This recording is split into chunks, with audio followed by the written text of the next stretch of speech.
Hello everyone, we want to welcome you to Mandara Online. Here we meet with God. Whether you're 90 or you're 9, we've got something just for you. We've got worship programs, music, preaching, something for the young people, something for the children, something for the married people, something for the singles. Everybody, you need to tune into Mandara Online. Worship the Lord, praise His name. Even if you want to know how to manage your money, we've got something here for you. Like, share, and subscribe to our channel. This is the place to be.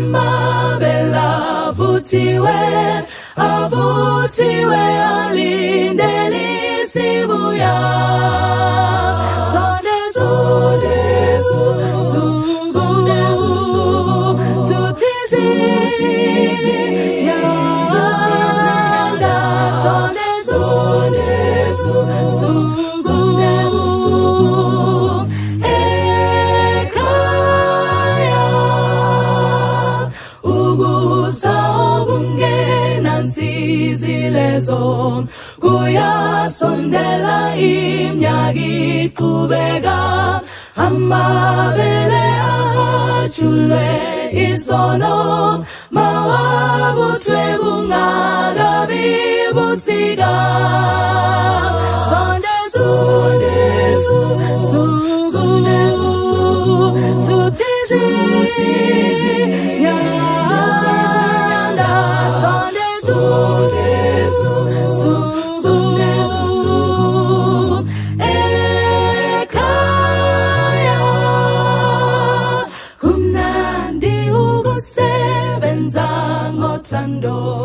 umfulo ngashiwo mthombo wezulu simenyo siqhutshwa yilo uthando lono luthela izithelo kakhulu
Kumbatia tenzi tinovuma kumubatira basa iro tenzi anotipa tino itane kuteneka tomubatira toyenda mbele tinerufaro tomubatira pano mumunda wake tinofara kuparadza soko rerudo kune vanhu pasi Jesu ari kupenya kwa Baba anotipa chikomborero tomubatira toenda mbele tinerufaro tomubatira pano mumunda wake nekufawa tinoteera tenzi tinofamba nekuperera topangidza vamwe kuna tenzi nevanyanga dzikugwayana tomubatira toenda mbele tinerufaro tomubatira pano mumunda wake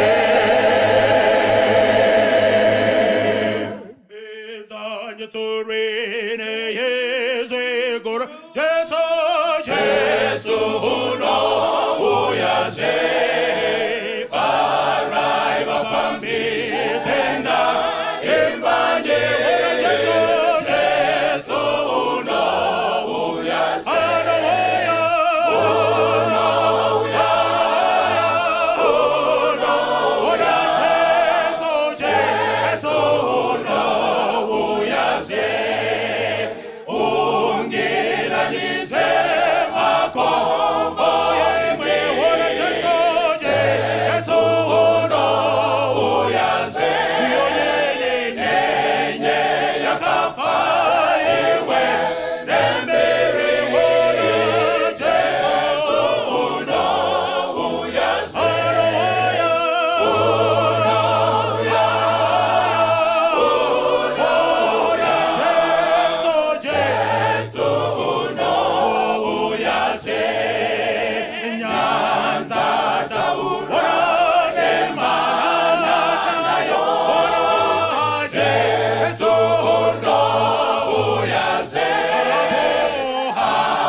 ngatidzore uso wedu tinamate. Baba wedu wari kudenga, tinoya pamberi penyu. Shungu dzedu nemweyo wedu ndedzekuti dei nyika ino yachiguma, dei history yapetwa, nhoroondo yapetwa, dei zvagumiswa, tichipinda kumusha wavatsvene, tinoziva makarayira kuti zvinoitika kana vhangeri iyi youshe yaparidzirwa munyika dzose, kumarudzi ose, chapupu chavapo, ipapo nyika inoguma. Toda kukumbira panguva ino chipiwa chomweya unoera, kunze kwake hapana chatogona kuita. Dirai mumwe nemumwe mweya wenyu mutsvene, muise kuda nekuita, muise shungu. Umwe nemumwe atsvake kuti chii changaita panguva yasara youpenyu yatonogona kushanda nemweyo wese. Toda kunamata panguva ino tichikutendai nevese vakatendeuka pakata vakadayira nekutenda kuna Jesu. Toda kuvasubmita pamberi penyu, tivakumikidze kwamuri kuti Mwari pamuri kuropafadza sangano renyu ngavaone zvinoitirwa Israeli, ngavaone zvinoitirwa Jerusalema, ngavaone zvinoitirwa ushe hweZioni. Inguva yekutambira zvakanaka zvinobva kudenga. Chekutanga ari mweya wenyu mutsvene. Pamuri kudzisa mweya wenyu mutsvene, naivo vapewo zvipo zvemweya, vave vaparidzi, vave vaimbi, vave vanamati, vave vadzidzisi, vave vatungamiriri nemabasa akasiyana siyana.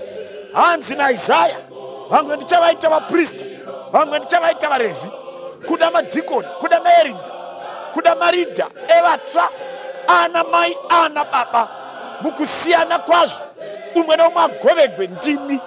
Tonamata panguva ino tichikumbira kwazvo kuti iko isho kudenga, sekutaura kwaJeremiya, mati makatiita nyundo, makatiita sando, tive sando dzaJehovha, kuputsanya mutasvi nebhiza rake, kuputsanya une ngoro neanomhanya nayo, putsanya murimi nenzombe, putsanya une mari nemari yake, kuputsanya nekuparadza, kusiya pakakwirira padzika, zvooneka tadzisa nekudzika mureza, tadaidzira kune vari kure rugare kudenga norushambwa panyika, kuti vese vatende kuna Jesu ave Ishe namuponesi wavo.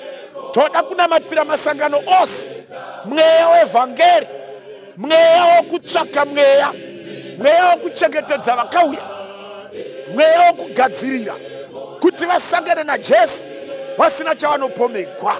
Toda kunamata panguva ino tichikumbira vangava vatsva, simba rejaya ngarioneke pavhangeri, vangava vana mai nana baba, chenjeri neshungu nemaresources amakavapa, mota dzavo nedzimba dzavo nengoro dzavo kana mabhara avo nepoto dzavo zvishandiswe mukati mevhangeri. Vave nemweya wekupa, nekuti patsika nyika yagarira nanzva, yakuinda kwamupfiganebwe, kwainoinda kwaisingadzoki. Zvakuda kuti umwe neumwe paari ashandise chainacho. Vane tsvimbo vaine tsvimbo, vane mabhiza vaine mabhiza, vane ndege vaine ndege, vane ngoro nemarori vaine marori. Imwe neimwe yemidziyo yamakakomborera vanhu venyu iripote kuti pane payakashandira Mwari. Haiwa, tinokutendai Mwari. Pane vamwe vandinonamatira kuti mari dzavo sekupakwa makavaita, ngavati vasati vakumbirwa vazive kuti vane responsibility yekusapota vhangeri, nekuti nyika ino yatsika paticharasa mari, tichirasikirwa nazvo, tosara nokururama kwaKristu. Apo hwamanda icharira, kushayikwa vanotadza kuponeswa nemhaka yekuti murutongo wakaonekwa kuti vanonyima naMwari, vane chigumbu naMwari. Naivo vabatsirei. Tonamata, tinotenda nekuvonga muzita raJesu. Amen.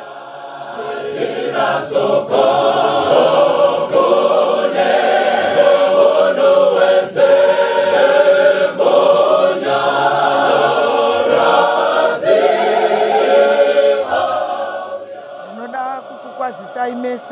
mukati mezuva ranhasi nemukana watapiwa naMwari kuti tigone kuteerera shoko raMwari tichiri vapenyu.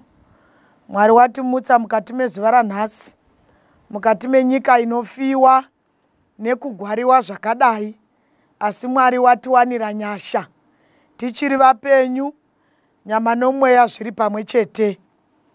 Panguva ino ndashuvira kuti tidzidze shoko raMwari, Bhaibheri richitibatsira kupindura umwe mubvunzo ungave uchitinetsa mukati meupenyu hwedu.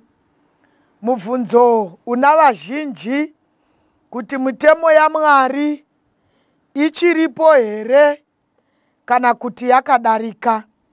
Kana ndichitaura pamusoro pemitemo yaMwari, ndiri kureva inowanikwa kuna Exodus chapter 20 pane musoro wenyaya inoti murayiro ine 10. Ndoyatiri kuda kuti Bhaibheri richitibatsira tisare tapindurika kuti mitemo iyi ichiri kushanda here kana kuti haichashandi. Zvimwe zvinogona kutibatsira ndezvekuziva kuti mitemo yacho yakambonyogwa nani, kuti tizive kuti ichiri kushanda here kana kuti haichashandi. Pana Exodus chapter 31 pavhesi ya 18 panotipindura kuti mitemo iyi inombova yani. Vamwe vanoti ndeyamaJudha, vamwe voti ndeyaMozisi, kunge Mozisi ndiye wakanyora. Saka vhesi 18 inotiburitsira pachena. Zvino wakati apedza kutaura naMozisi pagomo reSinai, akamupa mahwendefa 2 echipupuriro, mahwendefa amabwe akanga akanyorwa nemumwe waMwari. Vhesi iri kutijekesera pachena kuti wakanyora pamahwendefa 2 ndiMwari achishandisa chigumwe chake kunyora mitemo ine 10. Saka kana tichitaura pamusoro pemitemo ine 10 iyi, tiri kutaura zviri zvinhu zvakanyogwa naMwari pachake. Saka zvatoda kuti zvitibatsire mukati mezuva ranhasi ndezvekuti tizive kuti mitemo iyi ichiri kushanda here pakati pedu kana kuti haishandi. Pana Exodus chapter 20 tinobudisigwa kubva pavhesi 1. Vhesi ichiti Mwari wakataura mashoko awa ose akati. Zvinoreva kuti mashoko akataurwa naMwari ari kutaura kwatiri mukati mezuva ranhasi. Mwari ndiye wakataura mashoko ose ari pana Exodus chapter 20 kuti zvitibatsire isu, kwete kuti zvibatsire Mwari. Saka tichadzidza shoko kubva mukati meBhaibheri, shoko dzvene raMwari. Pana Matthew chapter 19 pavhesi ya 16 tinosangana neumwe mufumi achienda kuna Jesu achida kuhwisisa nyaya yeruponeso nokuinda kudenga. Unosvika achitaura naJesu kuti chii chaangaitawo kuti pakupedzisira agowanikwa achiponeswa. Asi tinosangana naJesu achipindura murume uyu achiti, kana uchida kuponeswa chengeta mirayiro. Hatizotsananguri zvichiinda pazasi, asi tinoda mashoko akakosha ari kutaurwa naJesu pamusoro pekubatsira murume uyu kuti ainde kudenga. Jesu unopindura. Ipapo murume achida kuhwisisa nyaya dzokuinda kudenga, Jesu uri kumupindura achiti, chengeta mirayiro. Iye unotozotopindura Jesu pazasi woti, muchireva murayiro ipiko? Mirayiro iyo ndinochengeta iyo. Jesu aona kuti murume uyu murayiro uri kuchengeta, unozotaura hake zvimwe pazasi.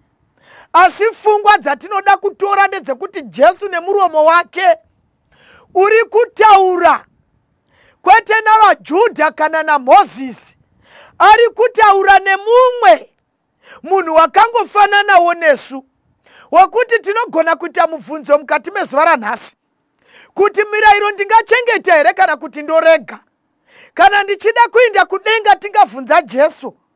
Anza inongori naJesu kuvanhu vose vanoda kuinda kudenga.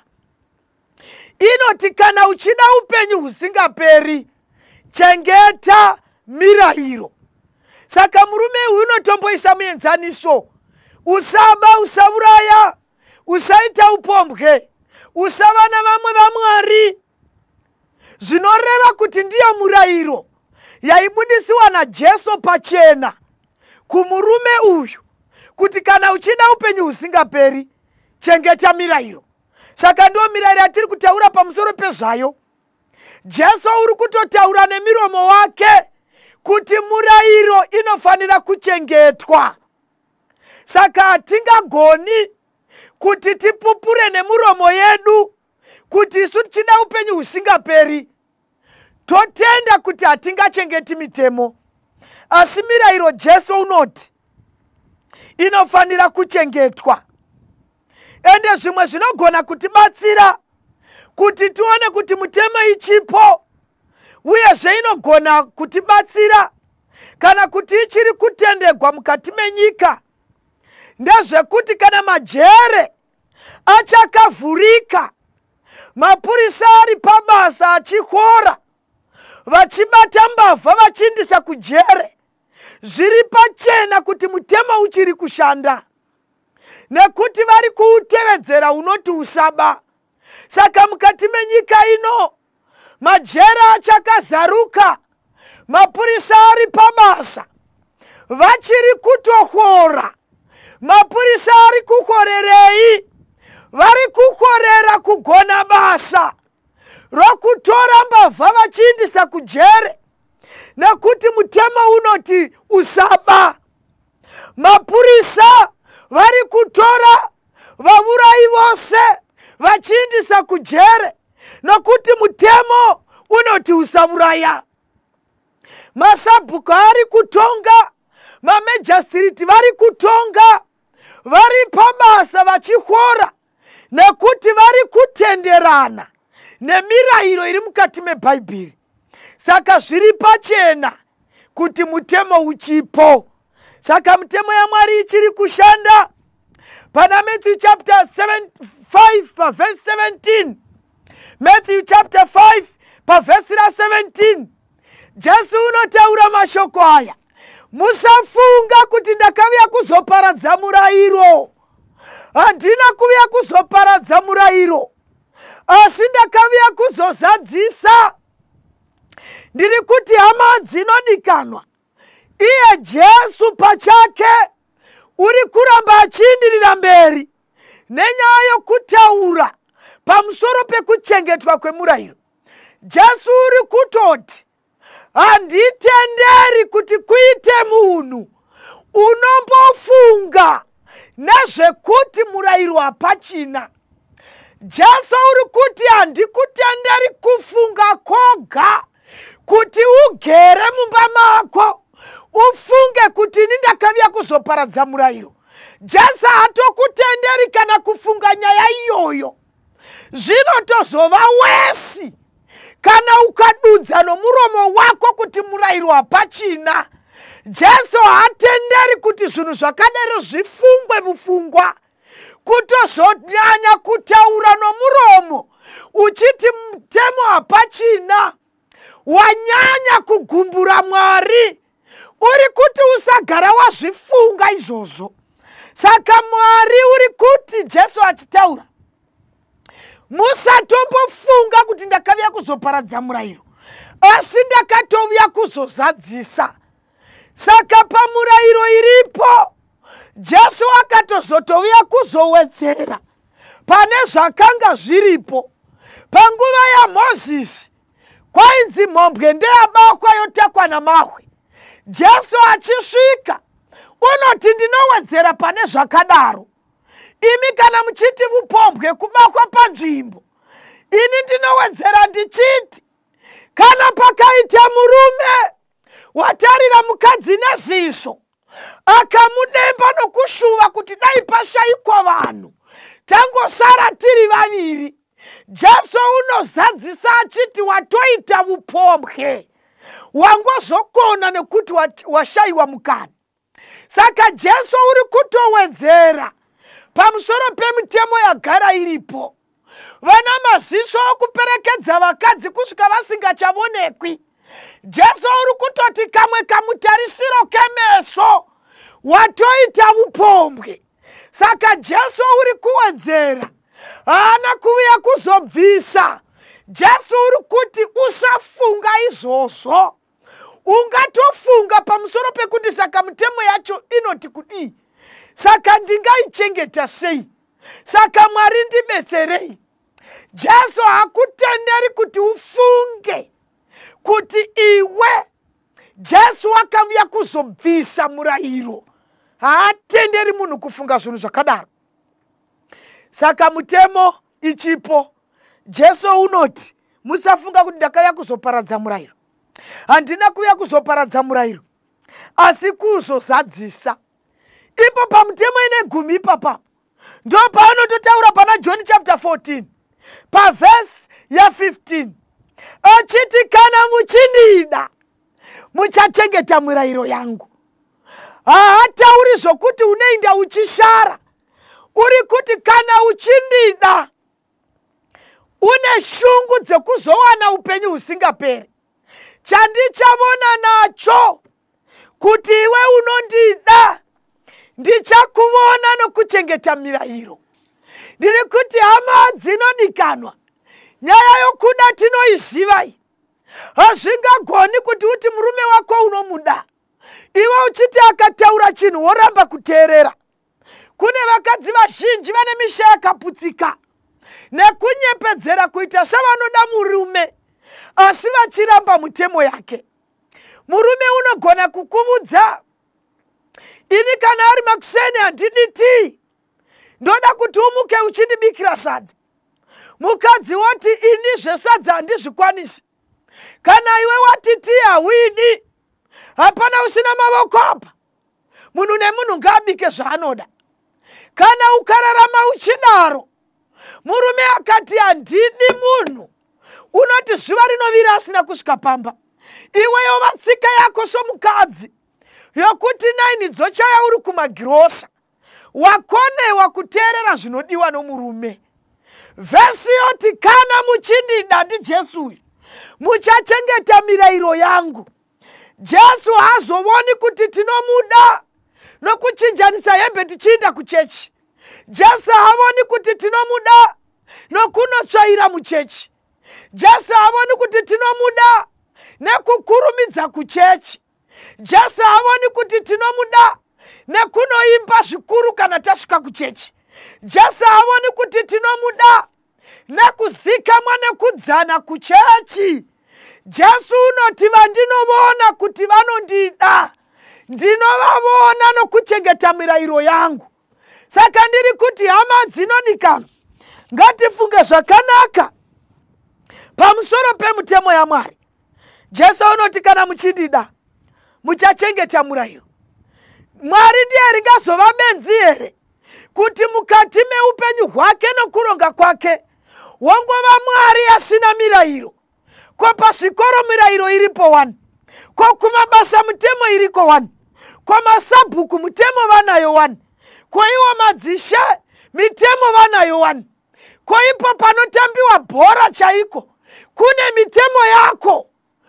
Ukabata namavoko iwo uchifanira kukava negumbo, watoreswa mutemo webhora. Mwari ndiye uchazoshayiwa here mitemo yake? Ndosaka ati musafunga kuti ndakauya kuzoparadza murayiro. Wabva ati pavhesi 15 kana muchindida muchachengeta murayiro yangu.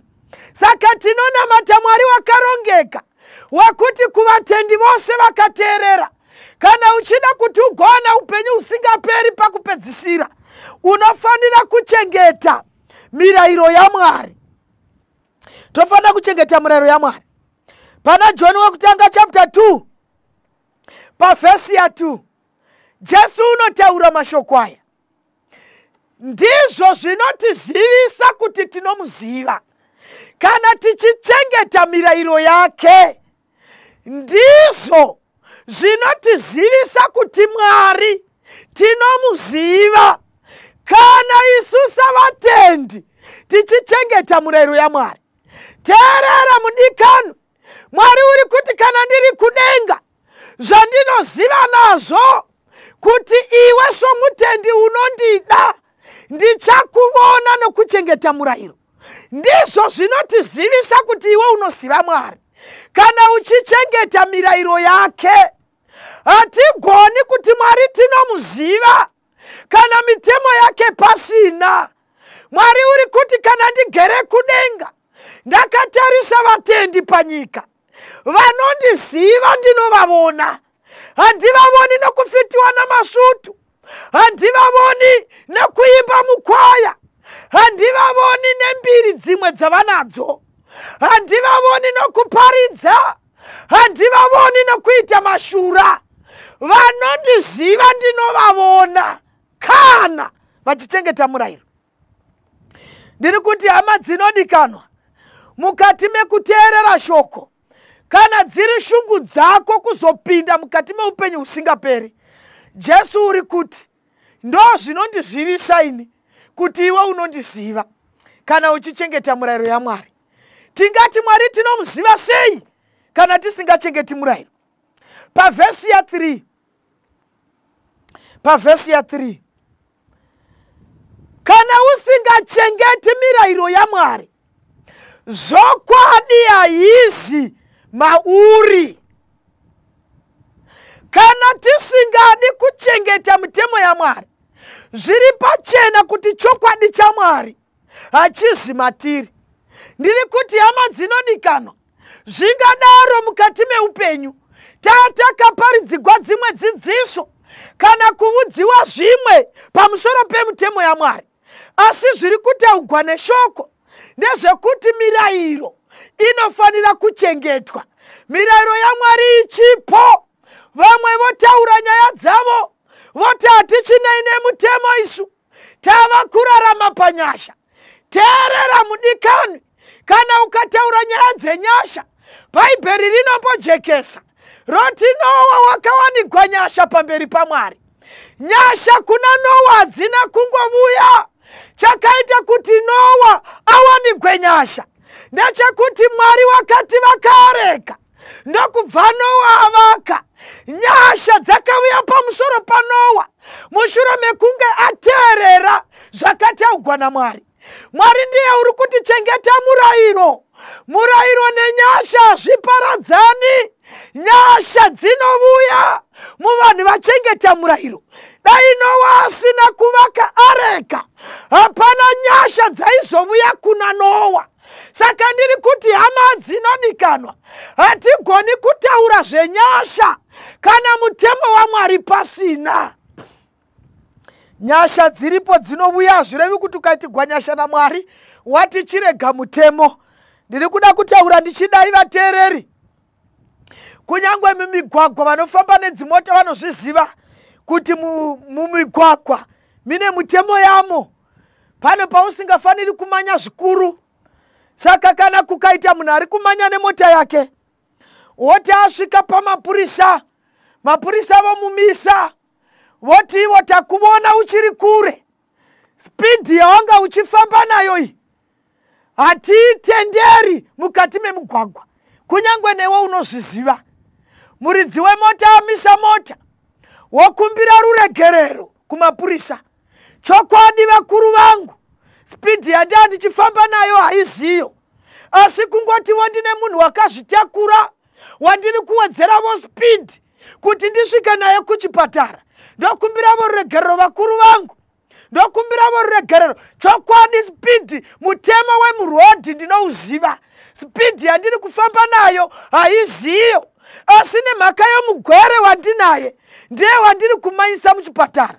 Mapurisa woti nemhaka yekuti une mugwere takuregerera, takuhwira nyasha, chidarika, asi uchibva pano usamanya nespidi yako. Kana munhu akahwigwa nyasha namapurisa kuti chidarika, zvareva here kuti mutemo wemurodhi wabva? kana taitigwa nyasha hazvibvisi mutemo, dzingori nyasha nomutemo pamwe chete. Ndiri kuti hama dzinodikanwa, tisafunga kuti nyasha dzichavuya kuvanhu varamba kuteerera mutemo. Dai Noa akaramba kuvakareka, hakuna nyasha dzaivuya pamusoro pake. Saka kuchengetwa kwemutemo kuchiripo. Uyo unoti ndinoziva Mwari asingachengeti murayiro, zvokwadi haizi mahari, ndo zvinotizivisa kuti unomuziva kana iwe uchichengeta murayiro. Murayiro unofanira kuchengetwa vana vaMwari, ende kana murayiro ichichengetwa inofanira kuchengetwa yose. Iri 10 kuna Exodus chapter 20 kubva pavhesi ya 3 kusvika pavhesi 17 pane mitemo 10 iripo ipapo. 4 iri kumusoro ichibatanidza ukama hwemunhu naMwari vari vaviri. 6 iri pazasi inobatanidza ukama hwemunhu nehama yake naMwari. Saka vazhinji mukurarama vari kungorarama vakasimba pakubata mitemo 6 iri pazasi, vanohla kuba nekuti vanohla kusungwa, vohla upombwe nokuhla chigwere, vanongohla kunyeya vazhinji nokuhla kurohwa kuti vare vanhema. Mitemo 4 iri kumusoro vanhu vazhinji havaikoshesi. Mwari unoti usava navamwe vaMwari. Ndo zvakonzera kuti vamwe vanhu vangonamata zvifananidzo nekuti havasungwi. Hakuna vanhu maprista anouya kumba kwavo vachitaura navo. Saka vanhu havakoshesi chero kuchengetwa kwesabata, nekuti hapana wakamboenda kujere nemhaka yaizvozvo. Vazhinji vanoreva zita raMwari pasina, nekuti havana kumbozvisungigwa, havana mbodaniwa kukoti. Vazhinji vorega kuchengeta vabereki, nokuti havana kana basa nazvo, hazvisungigwi munhu. Ndo zvaita kuti vabereki vazhinji vatambure, ivo vakazvara vana vapenyu. Saka vazhinji pakuchengetwa kwemitemo vanokoshesa imwe voreka. Asi pana Jacob chapter 2 pavhesi ya 10 inoti iyo kana pane munhu unochengeta murayiro yose akagumbugwa pamutemo mumwe chete, wava nemhosva kune zvose. Vhesi 11 yoti uyo wakati usaita upombwe ndiye wakati usauraya. Zvino iwe kana usingavurayi asi uchiita upombwe uri mudariki wemurayiro. Saka Jacob uri kutibatsira savatendi kuti mitemo inofanira kuchengetwa iri yese. Mwari unotarisira kuti vatendi panyika, zvisinei nokuti unopinda chechi ipi, kana uchida upenyu husingaperi, Mwari uri kuti kana uchida kuchengeta mirayiro, chengeta mirayiro yose. Kana munhu akachengeta murayiro akakundikana pamutemo umwe, wava nemhosva kumitemo yose. Kandi Bhaibheri riri kuti kudii? Riri kuzama kutitsanangurira metsi dzokudenga nemetsi dzepanyika zvakasiyana. Pamazuva taiva kuchikoro, waiti ukaona metsi 8 out of 10, 9 out of 10, ticha vaikunyorera very good, excellent, keep it up, well done. Vachiti wagona metsi. Kana kuri kushona, madimikira kana tsumo, vainyora kuti 9 out of 10, wagona chose, wabaya. Imetsi dzepanyika. Asi kudenga Mwari hamakisa izvozvo. Unoti pateni ukakundikana 1 0. Ndo saka achiti kana tafunga kunamata Mwari tofanira kuchengeta mitemo yose. Tofanira kuchengeta mitemo yose. Wakonewa 1, Mwari hamaki 9 out of 10. Unoti 0. Ndo metsi dzokudenga idzi. Ndo tarisiro yaMwari kuvatendi. Tofanira kuchengeta mitemo yose, nokuti Mwari wakati usaita upombwe ndiye Mwari wakati usaba. Zvino kana usingabi asi uchiita upombwe, wava mudariki womurayiro. Saka pamutemo ine 10 tofanira kuti ticherechedze, tochengeta mitemo yose. hazvibetseri kurega kuba iwe waita upombwe, hazvibetseri kuchengeta sabata iwe uri mhombwe. Zvoda kuti uchengete mitemo yose. Ndiri kutaura kudai sokuteerera kwawakaita hama yangu, unotoziva kuti pamutemo ine 10 iwe wauri kunyatsokukonewa ndeupi, kuti denga rikumakire, nekuti denga kana richimaka rinoda 10 out of 10. Ukawana 8 out of 10 denga rinoti 0. Ukawana 9 out of 10 denga rinoti 0. 9.5 out of 10 pamutemo ine 10 kana Mwari achimaka unoti 0. Denga rinobva ratokunyorera nemhaka yokukundikana kwako pamutemo ine 10 robva rati follow instructions, start again, do your corrections. Robva rati pazasi simi, nokuti wakundikana. Kune vazhinji vanongoshingaira kuti kuchechi tinoinda, asi kana vasvika pamutemo ine 10 vanoti Mwari uchangozvivona vari kudenga ikoko, nokuti apa ndinotatarika asi apa ndinokundikana. Mwari unotarisira kuti tichengete mitemo yose. Tofana kuchengeta mitemo yose. Pana Mapisarema 111 pavhesi ya 7 na 8 panotsanangura kuti mitemo yose yakasimba, yakaitwa nezvokwadi nekururama. Zvinoreva kuti pamutemo une 10 hapana unonzi uyu mudoko kana kuti unoita sokuti hauna basa. Mitemo yose pamberi paMwari yakasimba, yakaitwa nezvokwadi nekururama. Kana warega kuba, chichengete vabereki. Kana ukachengeta vabereki, usanamata zvifananidzo. Kana warega kunamata zvifananidzo, chirangarira nezuva resabata. Kana warega upombwe, usava navamwe vaMwari kunze kwaMwari.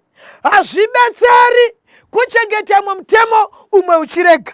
Ndiri kutaura kudai, vamwe vanogona kuzama zvose, asi kana asvika panhema ndipo pake chaipo akataura chinhu mukati menharaunda, vanhu vanobvunza kuti nyaya iyoyo yambotanga kubuda nani.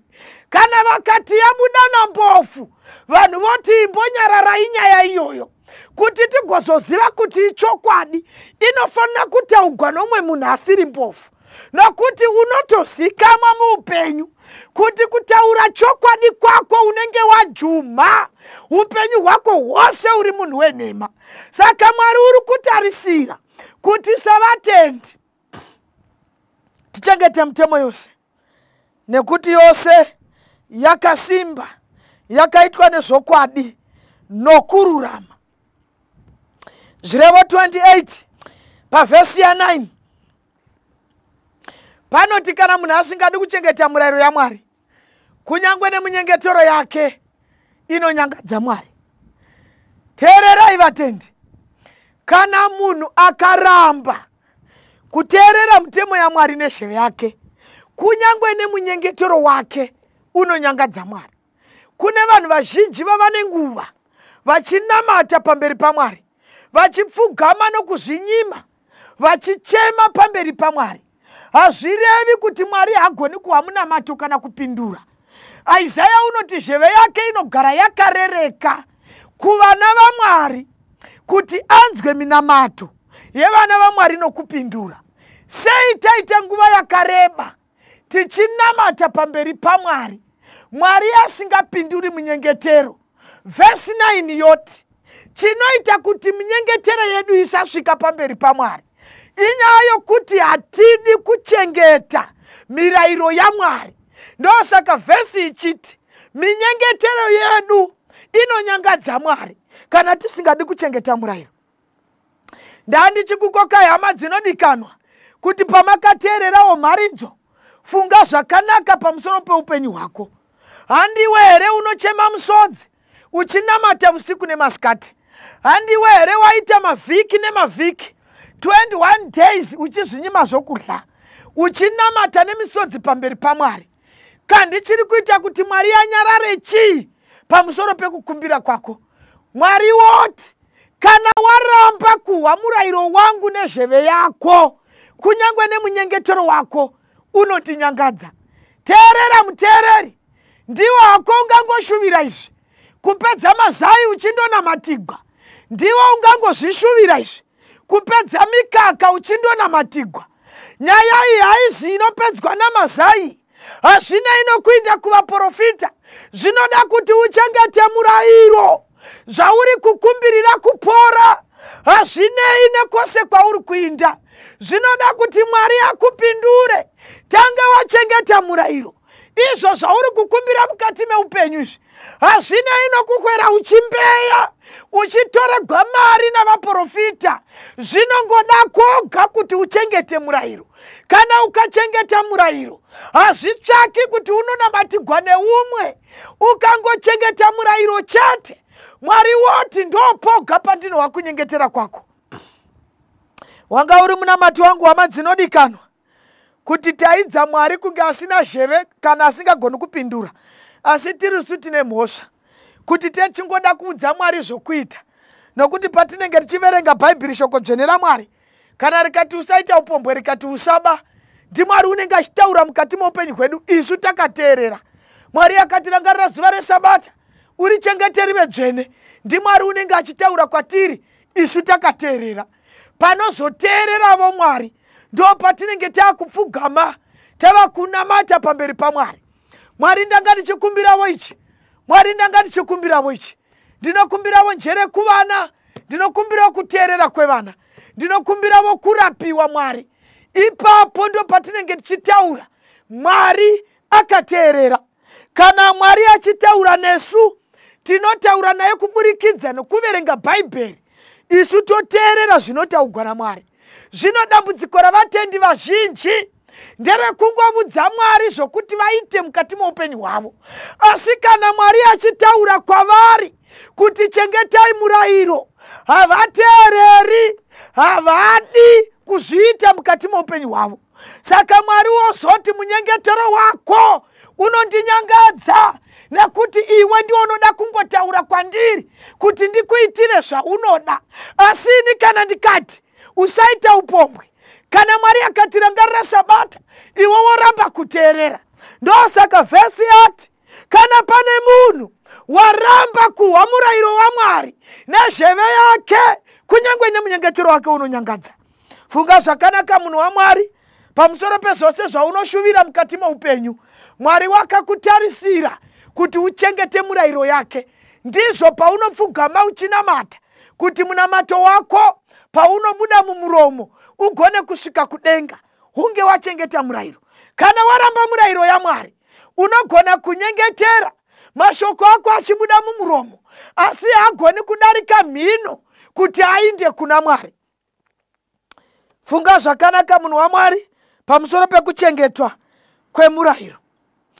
Pana zvakazarugwa chapter 12 pavhesi ra17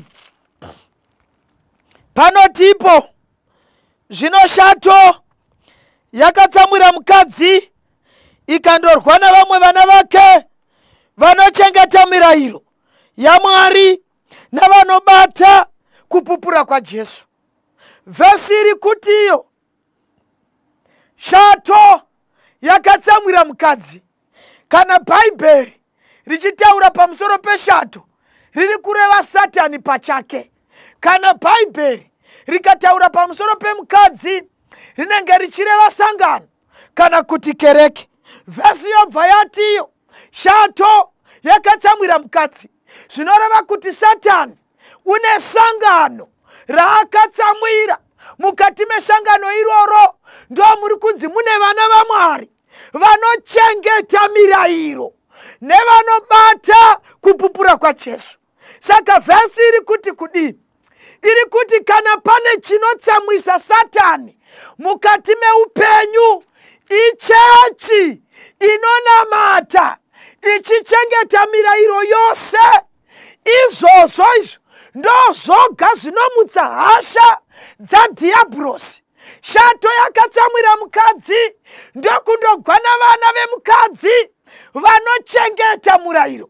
teerera muteereri, usazvinetsa mukati meupenyu uchiti Satani unogwaneni, Satani unogwaneni. Ndava makore Satani achingogwaneni, kubva muna January Satani unondigwisa. Satani haagwina vanhu vose vose. Vhesi inoti shato inogwana vanhu vanochengeta mirayiro. Kana iwe usina basa nemirayiro yaMwari, Satani haagwinewe, haana kana basa newe, ende hatombokumaki nekuti unoziva kuti uri kutimu yake. Ndiri kuti hama dzinodikanwa, kana pane paunoda kumutsa hasha dzadhiabhurosi, kutanga kuchengeta mitemo yaMwari. Imwe yose isina basa, chaunozonyanya kuti Satani umutse hasha dzake, ndepanonzi naMwari, rangarira zuva reSabata, urichengete rive dzvene, usatongobata mabasa naro. Kana ukadaro munhu waMwari, ndopawamutsa hasha dzadhiabhurosi. Zvino vhesi yati shato yakatsamwa ndokundogwana kereke inochengeta murayiro yose. Kana uchida kuti mitemo ikwane 10 munhu waMwari, kuchengetwa kweSabata kuripo, haigoni kukwana 10 kana Sabata risipo. Inotokwana 10 kana wachengeta neSabata. Teererai mai, zvamakanga mashingaira 20 years muri chirikadzi, makafigwa nomurume asi hamuna kana kumboita upombwe.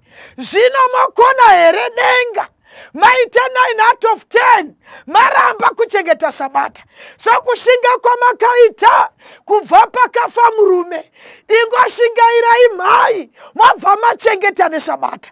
Ndinokuvonai upombwe hamuitimi, chero kuba hamubi, chero nhema panogara vane nhema hamugaripo. Mwari munomuda, kuchechi munokurumidza, asi Mwari unoda kuti muchengete mitemo yose.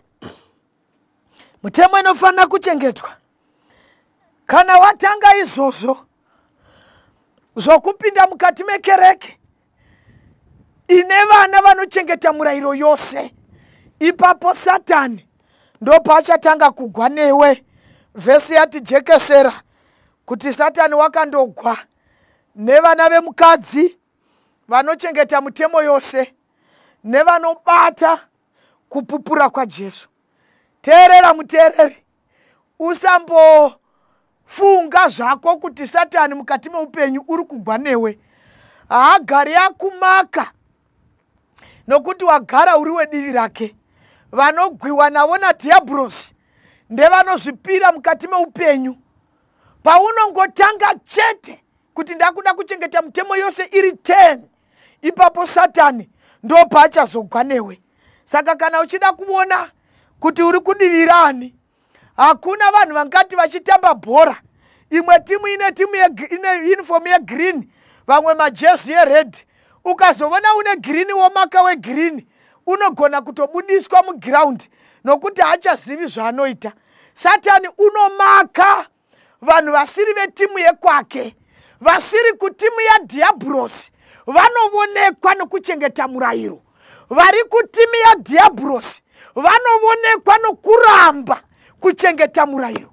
Saka vanogwiwa navo nevanomakwa naDhiabhurosi, vanodzinganisiwa naDhiabhurosi achida kuvatorera bhora, vanodzinganisiwa naDhiabhurosi achida kuvatorera kutenda kwavo, vanodzinganisiwa naDhiabhurosi achida kuti vakone upenyu husingaperi, ndivo voga vanorarama vachichengeta mirayiro yaMwari yose, vachibata kupupura kwaJesu. Funga zvakanaka munhu waMwari, nokuti newewo unodawo kuponeswa. Ndinovona kushingaira kwako munhu waMwari kuti shungu dzako ndedzekuponeswa. Chero Pauro unopupura pana chapter 10 dzevaRoma vhesi ya 1, unoti ndinovapupurira kuti vanoshingairira Mwari, asi vanobata nokusaziva. Vazhinji kudenga vanoda kuinda, upenyu husingaperi vanohuda, asi kamubatiro kavo vanoshubatira Mwari kumwe kwacho kuri kusaziva kusvikira vafunga kuti vongorarama nenyasha pasina mutemo. Izvozvo handizvokwadi mukati mebhaibheri. Shoko dzvene raMwari haazi mashoko anofanira kutaurwa nomutendi iwayo kuti isusu tangove panyasha. Nyasha zvinoreva madiro, kuti chada munhu ndo chaanoita, unongochiwana usina kuchishandira. Ndizvo here kuti torega mutemo, munhu nemunhu wongotora mukadzi waanoda, munhu nemunhu wongopinda paanoda, vanhu vobva vativo kwose kunamata. Hazvingadaro tichingoti kwose kunamata. Zvinogona kudaro vanhu vose varume, asi haugoni kunopinda mubedroom musiri mako, murume wacho aripo achizviona, wati chero neniwo ndiri murume saka ndoda kupindawo mubedroom. Aiwa, pane muganhu. Varume vose varume, asi munhu nemunhu une mukadzi wake. Saka pane kunamata kwaMwari nezvaanotaura netarisiro yaMwari zvinofanira kuitwa nevatendi vose. Mitemo inofanira kuchengetwa. Kana waramba mutemo, Satani hambogwinewe. Vhesi inoti diablos unogwana vanochengeta mirayiro yaMwari. Ndovoga vanogwiwa navo nadiablos mukati meupenyu. Regai tiverenge vhesi redu rekupedzisira panapa. Pana Muparidzi chapter 12 pavhesi ya 13 panoti, zvino shoko guru pane zvose zvatanzwa, yeri itya Mwari uchengete murayiro yake, nekuti ndizvo zvakafanira vanhu vose. Shoko guru pamashoko ose atakambohwa mukati meupenyu. Mwari uri kuti shoko guru ndiro riri pana Muparidzi chapter 12 apa, rinoti isha Mwari uchengete mirayiro yake, nekuti ndizvo zvakafanira vanhu vose. Teererai vadikanu, iri shoko guru iri. Pane mashoko akawanda atakamboudzwa mukati meupenyu. Vamwe kana vachitoudza vanhu mashoko vanoti ina handimuudzi mashoko mavirini, ndongomuudza rimwe, iroro uchafuka nokuwarira. Vofunga kuti kudai shoko guru, asi vhesi iri kutitsanangurira pamusoro peshoko guru pamashoko ose atakahwa mukati meupenyu. Vamwe vakaudziwa mamwe mashoko vakafenda, vamwe vakaudziwa mashoko nanhasi vari kumwa mapirisi eBP neeshuga nemhaka yemashoko avakaudzwa. Kana vachitaura vanoti murovora haangandiudzi mashoko akadaro. Mukadzi waJohn, munhu wakawanikwa akaviya pano, shoko raandiudzai guru, haangandiudzi mashoko akadaro. Asi vhesi yatiyo shoko guru pamashoko ose atakasanganawo mukati meupenyu, rinoti isha Mwari uchengete mirayiro yake, nekuti ndizvo zvakafanira vanhu vose. Teerera mudikano, shoko guru pamashoko ose atakambonzwa mukati meupenyu. Iri riri pana vhesi 13 iri ishoko guru rinoti isha Mwari. Wanga uchizviziva here munhu waMwari kuti haungagoni kuti uri munhu waMwari kana kuti uburitse mashoko anoti ini Mwari ndinomuhla kana usingachengeti murayiro yake? Haugoni kuva muKristu unozviti Mwari ndinomuhla kana iwe uchiramba murayiro. Saka shoko guru riri kuti munhu ngaahle Mwari, achengete mirayiro yake, nekuti ndizvo zvakafanira vanhu vose. Ndiri kutaura kudai, vari kuhwa shoko iri vakariteerera vanhu. Ndiri kutaura pamusoro pavakuru vanozviti vaprofita munyika inoi, vana profeti munyika inoi, vanhu vakuru vanozikamwa, mabhishopi navafundisi, mapastors, vanozviti vanhu vakuru asi bhaibheri riri kungoti kana uchingoziva chete kuti uri munhu, zvisinei nebasa rako, zvisinei neufumi, zvisinei nekukurudzirwa kwako kubasa, vhesi iri kungoti kana uchiziva kuti uri munhu, usiri mombe, usiri dhongi, usiri braila, kana uchiziva kuti uri munhu hausi imbwa, Mwari wakakutarisira kuti kana uri munhu, isha Mwari uchengete mirayiro yake, nekuti ndizvo zvakafanira vanhu vose. Wanga uri munamati wangu vanhu vaMwari, kana Mwari akagona kutisika tiri vanhu, shungu dzake wakatisika kutiita vanhu kuti tichengete murayiro yake.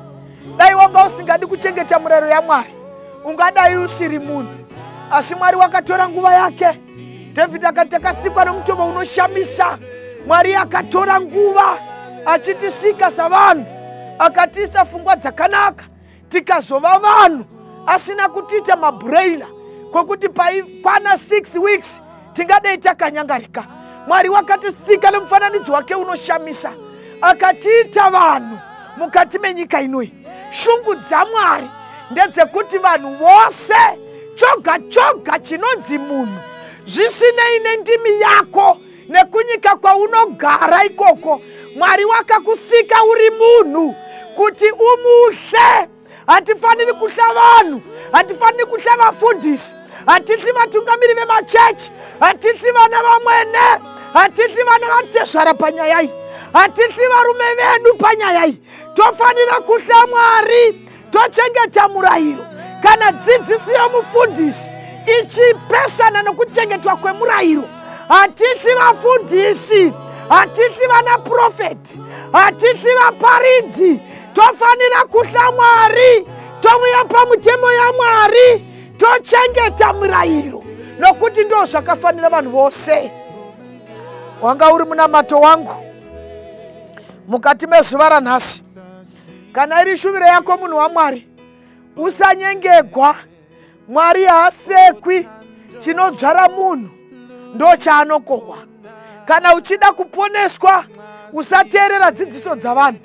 Newewo tora bhaibheri rako, uve nenguva naro, woriverenga, woziva zvinodikwa naMwari. Uchazviona, uchasangana nazvo. Mwari achikuudza kuti kana uchida upenyu usingaperi, chengeta murayiro. Dai Mwari angakukomborerai, akuitirei zvakanaka nokusingaperi. Amen. Zwa sihlo lepa lalelani, oh lalelani baba,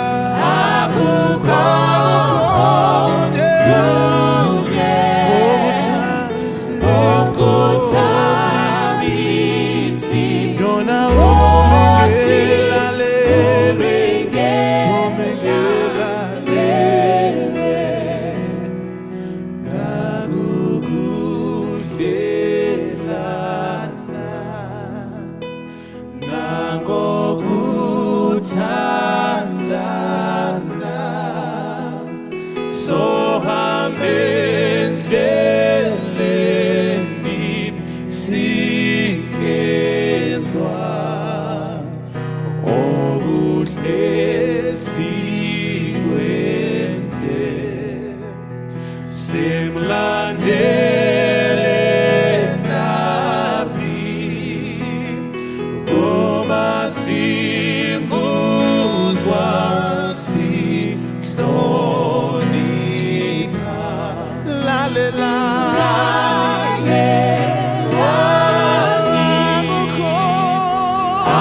Jesu ndinamira kuna Jesu ndiye ndombolo yangu chimweni chanyura changu kuti awe kwanedima sisi dzake ndongarira umepaworo yesimba ruoko rwake ndobata ndinamira kuna Jesu ndiye ndombolo yangu chimweni chanyura changu chirangano chake icho chidzidzo cheroparo chinondipa rusimbiro pakati pemanyambudzo ndinamira kuna Jesu ndiye ndombolo yangu chimwe ndichanyura changu apo anenge ouya etsuri ichazoridza ndinoda kuti ndimire naJesu parudyi rwake ndinamira kuna Jesu ndiye ndombolo yangu chimwe ndichanyura changu apo anenge ouya etsuri ichazoridza ndinoda kuti ndimire naJesu parudyi rwake ndinamira kuna Jesu ndiye ndombolo yangu chimwe ndichanyura changu Jesu Kristu nitwala anga kunye kuzojula kone kunye kuzojula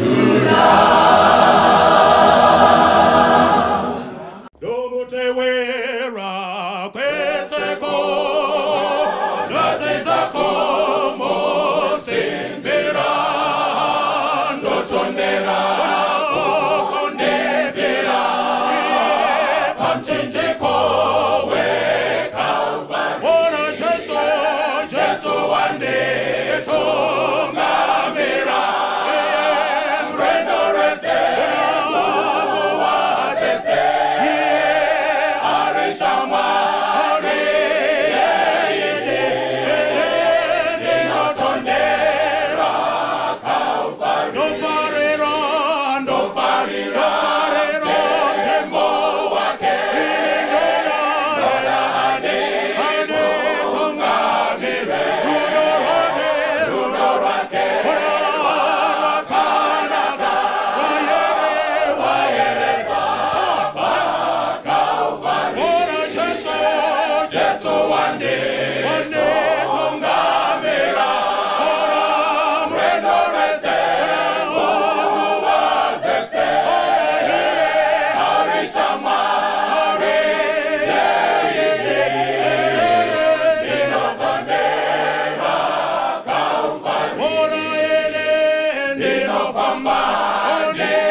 Kristo Petro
Kusaya kusafara Datonda imwira kasaya Tezino kutewera Ininda kutewera Lamonesi Imwima kandifera Kana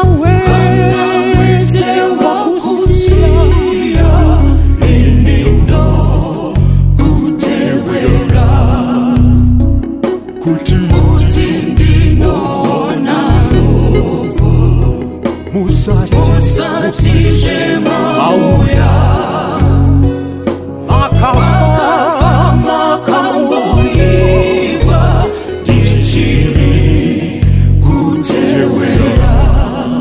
ini ndo Kutewera mponesi imwe makandifira kana we sewa kusia ini ndo kutewera nomona rufu musatize mauya makafa makamboigwa ndichiri kutewera ndokutewera mponesi imwe makandifira kana wese wakusia ini ndo kutewera mponesi imwe toda kunamata ngatinamatei. Baba vedu vari kudenga, toda kukutendai panguva dzi nemukano wamatipa Mwari nesimba reshoko renyu. Panguva ino Mwari tibatsirei tigone kukuteererai sezvaita murume. Mutibatsire Mwari varume tidzokere panzvimbo kuti tigone kuponesa vazhinji. Timire nemhuri dzedu titendeke kwamuri, tiratidze the true characteristics dzeubaba. Ndakuongai Mwari waIsraeri, mbiri nerikudzo zvipuwe mini muzita raJesu tokutendai. Amen.